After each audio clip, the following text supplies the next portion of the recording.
processing. Based on that, we are going to have transaction processing system, so process control system, then we have a enterprise collaboration system. So transaction processing system, that is also known as TPS, is an information system that records company transaction. What are the data has been communicated within that organization will be termed as what? Internal transaction.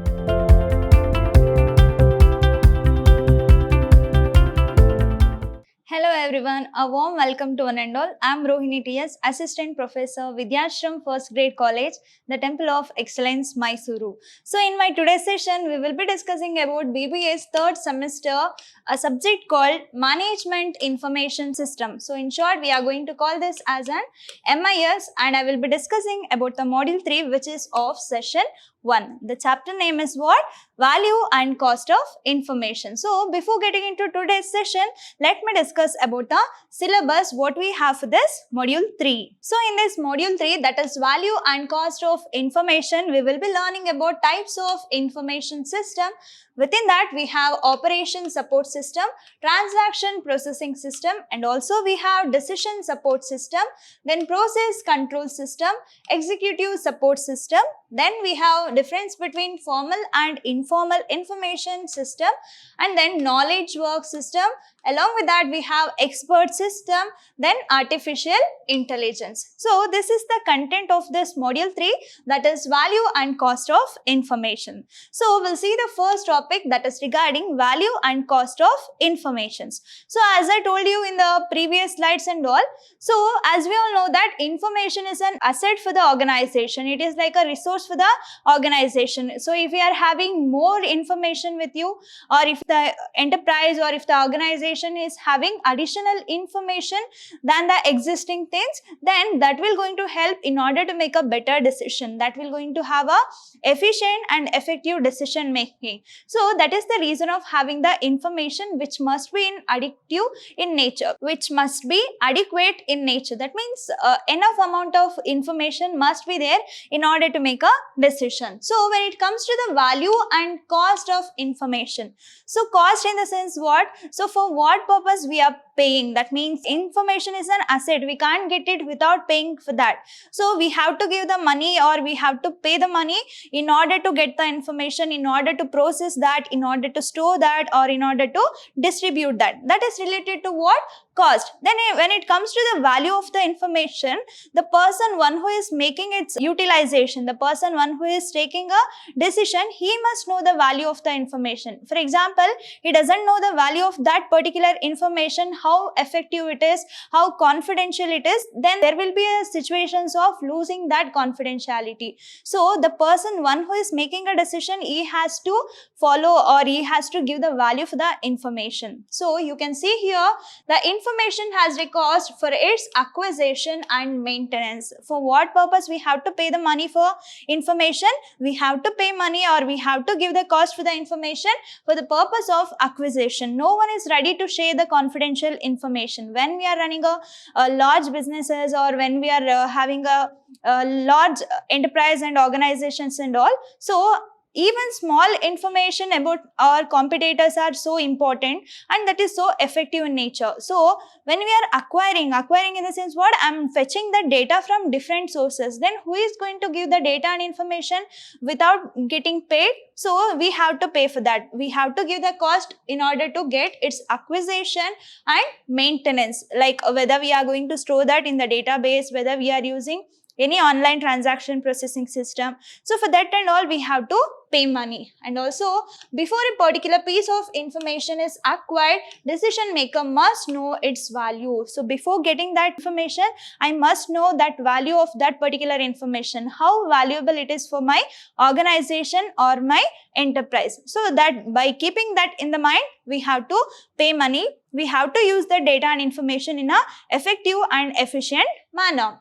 So when we are going to feel free for the decision making, when we have a additional information about the organization or about the competitors, then only we are going to feel secure in order to make a decision. So if you are having inadequate amount of information, if you are not having enough amount of information, then somehow that will going to create some inferior complexity to the person one who is making the decision, so that the value and cost of the information must be known to the person one who is making the decision.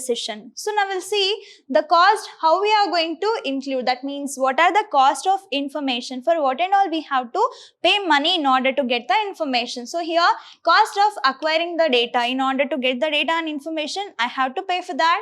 Then cost of maintaining the data, whether we are keeping it in any of the storage media, are we keeping it in the databases, are we uploading it to the cloud. So there are some maintenance methods are there. For that we have to pay. Without paying that, there will be no confidentiality, there will be no security for the data.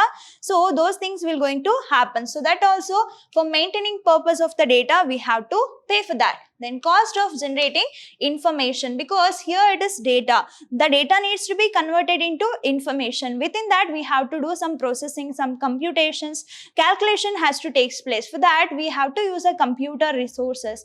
For that, we need a expertise. So we have to pay for them. So we have to wait for some days, some memory storages are required, some time, resources, everything is needed. For that and all, we have to pay money. So here also, cost of generating information and cost of communication informations, like communicating over online, by sending emails, by texting or exchanging of information, taking over online, everything will going to cost. So by having all these information, we have to value the information. For example, for what purpose we are collecting this information, how confidential it is, how this information will going to help in order to improve the efficiency of a decision making, everything we have to think. So when it comes to the cost, here also it is related to the response time. Like for example, when we are making a decision over online, or when we are fetching the data and acquiring the data, or when we are communicating everything over online, response time will going to plays a very important role. For example, you can take the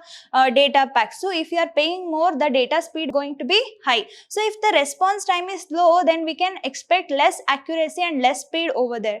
But when it is having low response time, so when the response time is low, then the accuracy will be high and the cost will be high.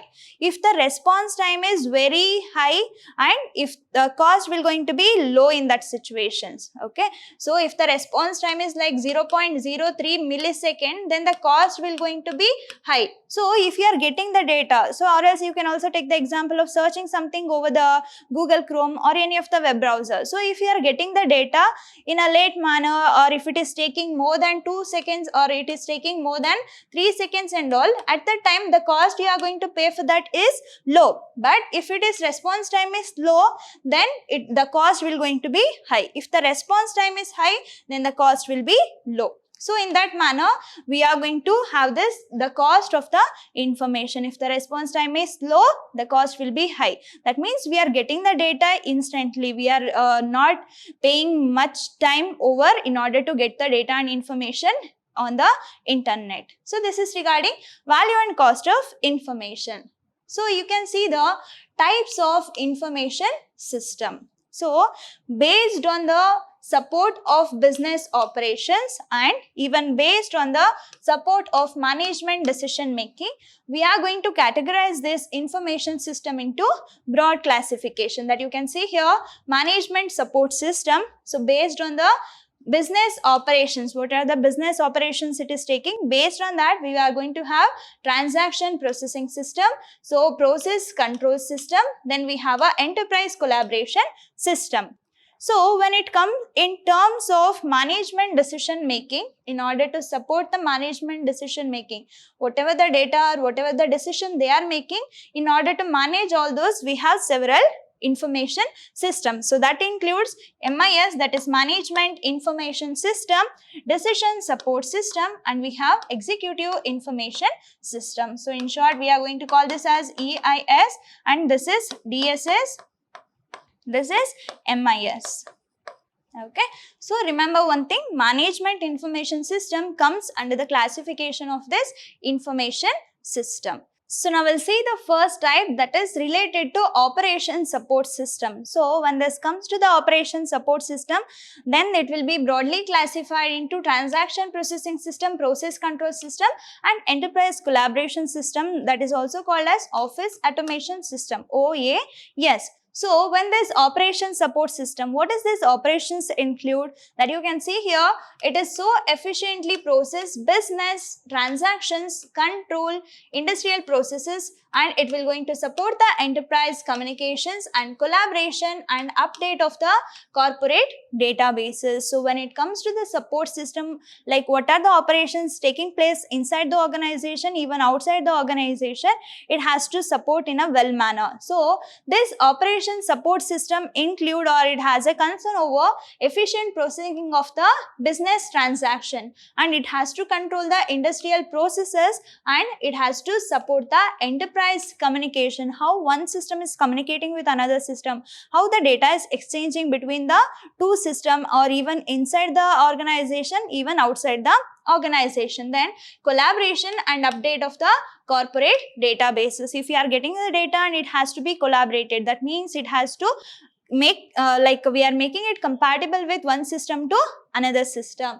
Then updating of the corporate databases. So in order to store the voluminous data with heterogeneous data, it has to be in the databases. Then what and all it includes? So it includes transaction processing system, that is related to TPS. So when this comes to the TPS, this TPS is nothing but what? It will going to have the data and records which is going to support the business transaction. If two persons are transacting, or if the two persons are communicating, then that will be termed as what? Transaction. What are the data and information they are sharing in between?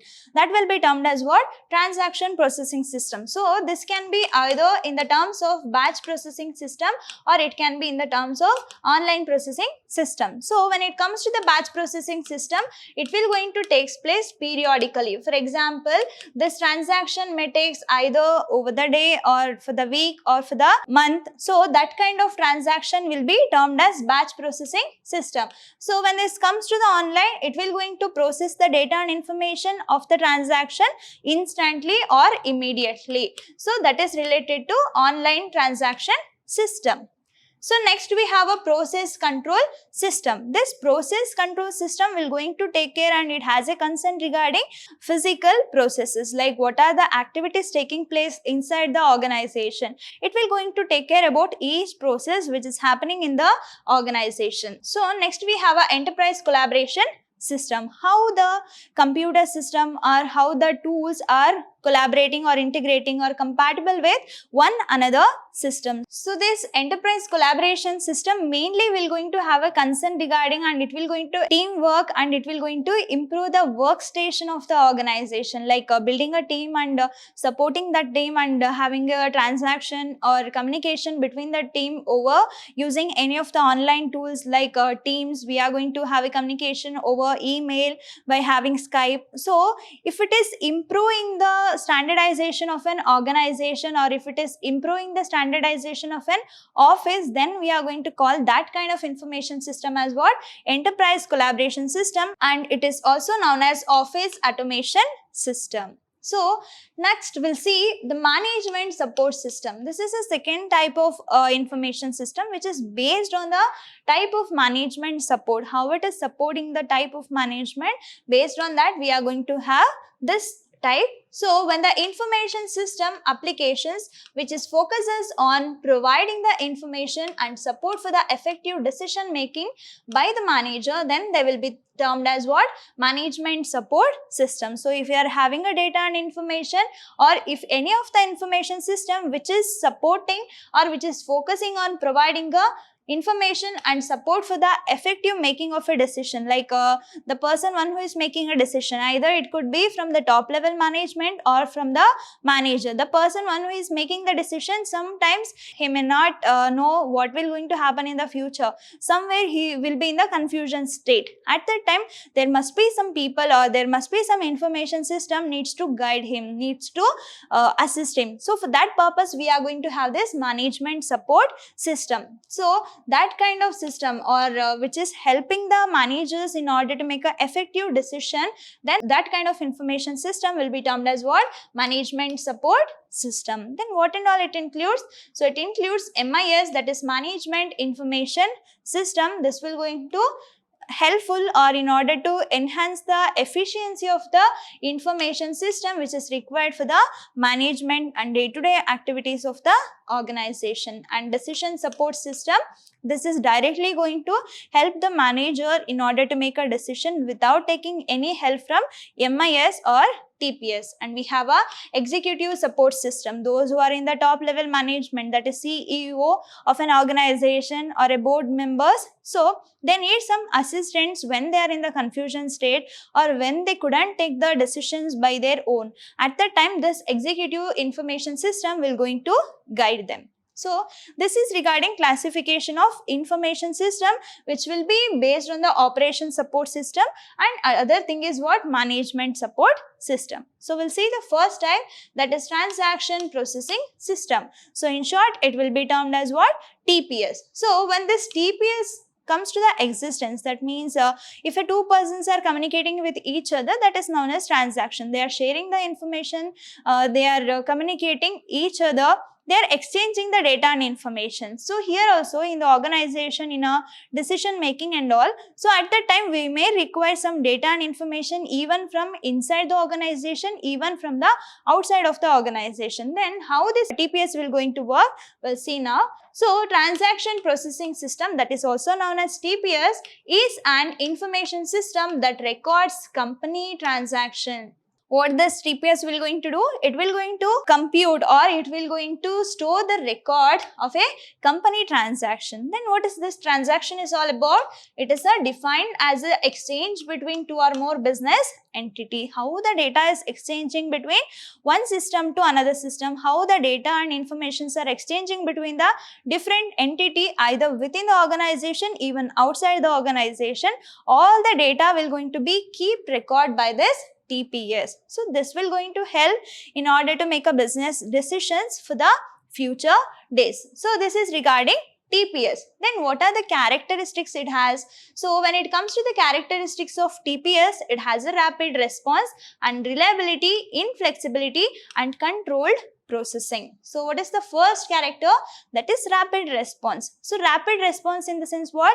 Everything is taking over online, so we can't wait for more seconds or we can't wait for in order to get the resultant for a more than minute. So the response must be very rapid, the response must be very dynamic in nature. So if you are communicating or if you are having a transaction, everything needs to be takes place within a few seconds, even lesser than that. So that characteristic is related to rapid response. So next we have a reliability. What if something goes wrong when we are communicating or when we are transacting over the online? For example, you can take the example of Google Pay or Phone Pay. So when you are sending some money, but amount has been deducted from your account, but that does not has been credited to the recipient account. At that time, in between, the amount has been gone. So then who is going to take care about all those things? That is related to this TPS or a transaction processing system. So if system get failed or some data has been corrupted, there will be some misplaced data or some invalid data will be there, some missing data will be there, then who is going to take care? How we are going to trust the system? That is related to reliability concern. So if something goes wrong in between the transaction, it has to be as it is. So the data has to be like that until it is recovered from the failure. That is related to what? Reliability and inflexibility. So if we are having this transaction processing system, it is not so flexible in nature. For example, like it will going to take the step-by-step procedure and you have to follow all the systematic way of having a transaction processing system. It is related to what? Irrespective of a type of a user or irrespective of a type of a content that we are having, based on that it will going to have a inflexibility. We are going to call that as an inflexibility. Next we have a control processing. So this control processing will going to support the operations of an individual. For example, you can take the employee. So what are the roles and suggestions, or what are the operations has been allocated to for that particular employee.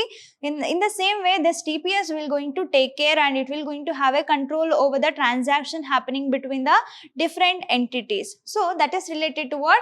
Controlled processing. So it has to be rapid in nature while responding, and we can trust the system because anything goes wrong in between the transaction, it has to be same until it has to reach to the recovery stage from the failure.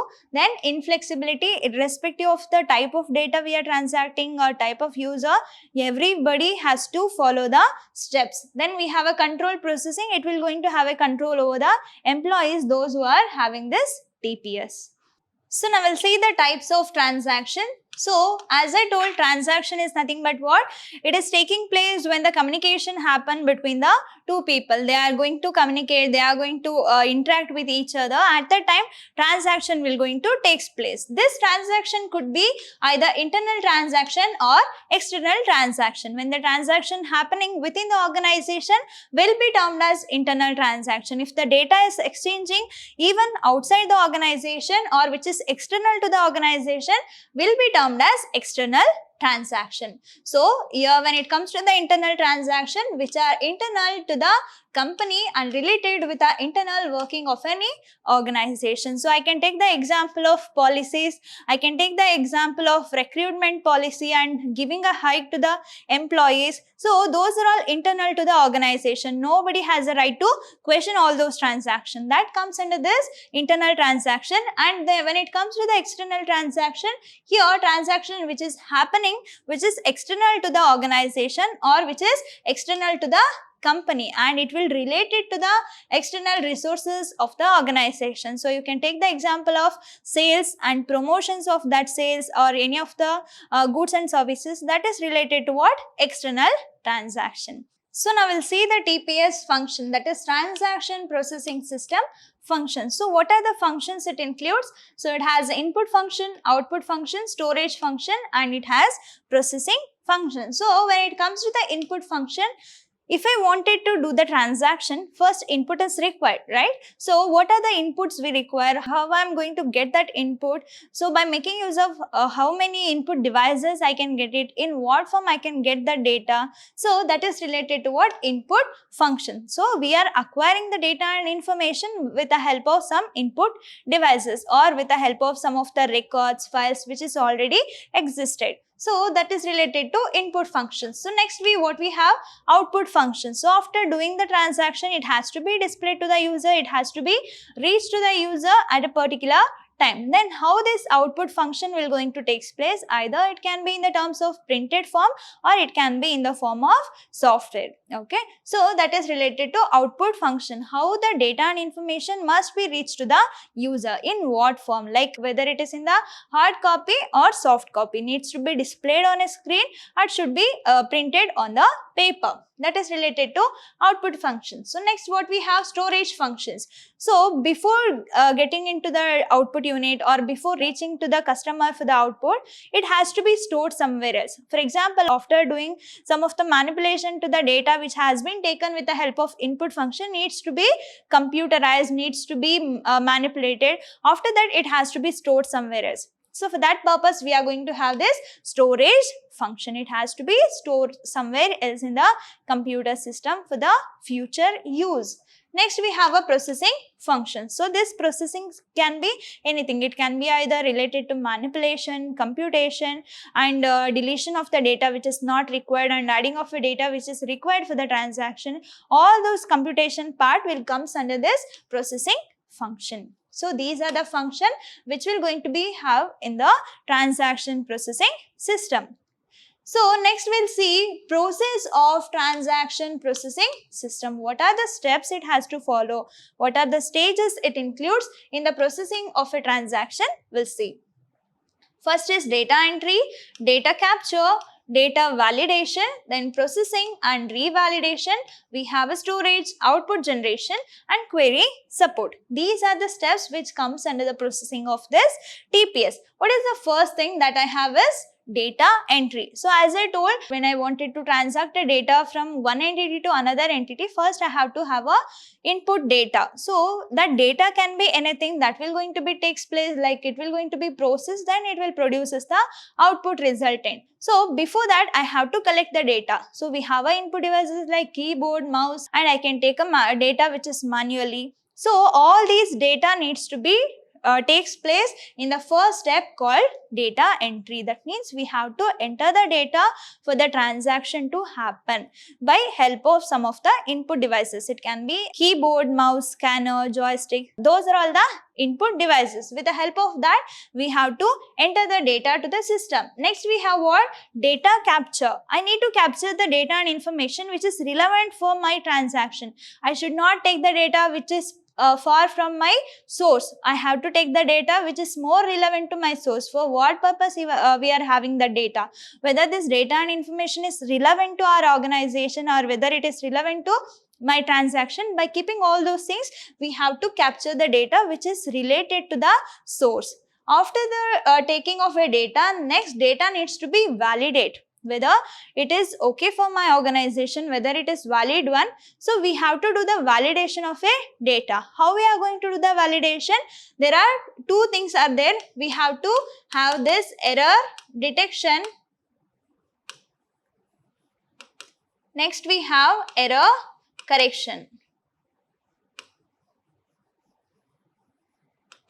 Validating in the sense what? I'm checking whether I have a data which is error free. So as we all know that nature of information system, it must be error free. There should not be errors in the any of the information system. Then only it will going to help us in order to make a efficient decision. So here also first I have to take a detection of errors. So is there any mistake in my error? If there any missing values or invalid data is there in my transaction, I have to keep that in mind. I have to do that first validation. So if there is no errors in my transaction data, then it will going to check for the error correction. For example, if there is no error, then the correction is not required. But if there is an error, then the correction is required.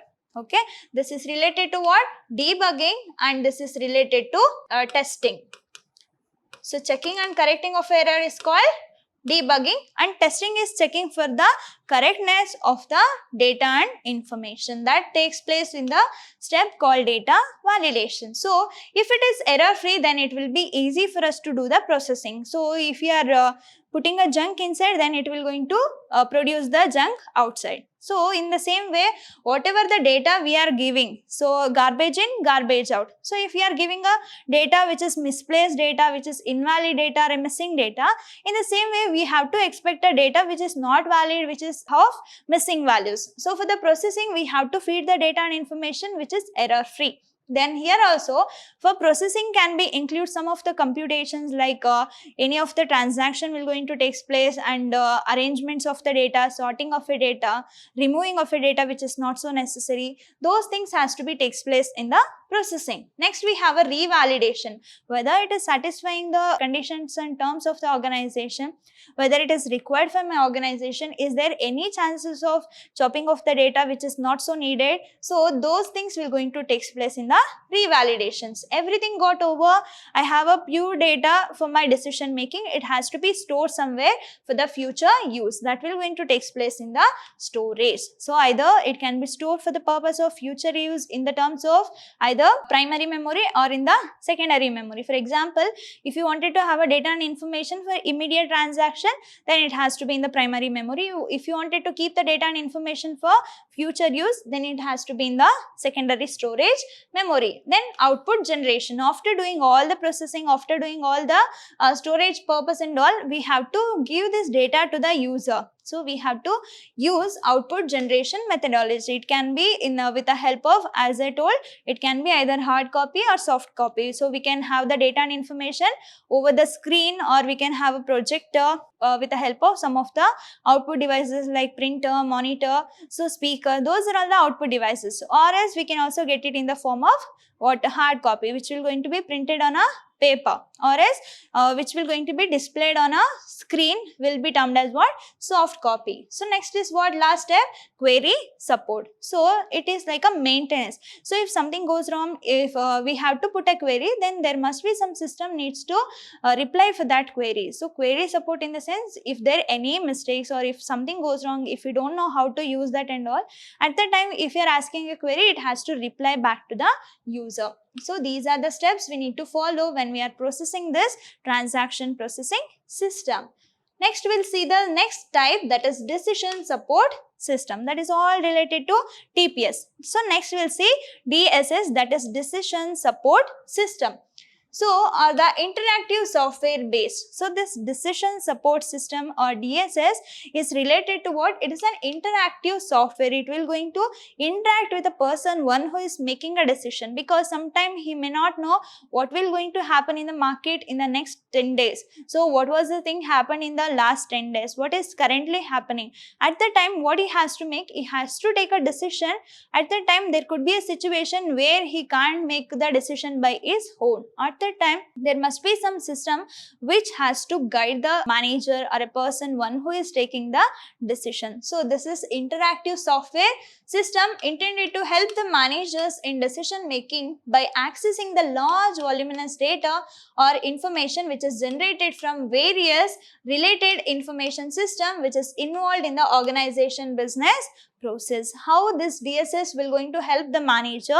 It will going to fetch all the data and information from the voluminous data which is of heterogeneous or different kinds of data. All the data will comes to the manager. So he has to analyze all the data. He has to make a decision with the help of by taking the information system guidance or by taking the assistance from that information system which will going to be takes place or involved in the organizational business process. By taking all the heterogeneous data and information, this DSS will going to help the manager in order to make a efficient and effective decision.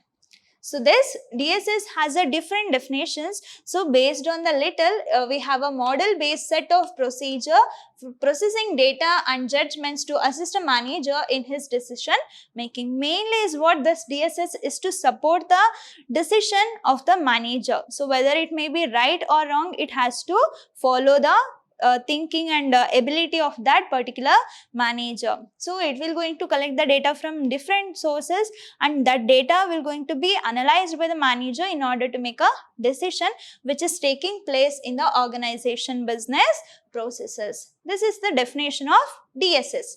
So next we have several characteristics which is related to DSS. Now we got to know for what purpose we are going to have this DSS. Then what is its characteristics? It should be aid the decision maker in decision making. It has to help the decision maker.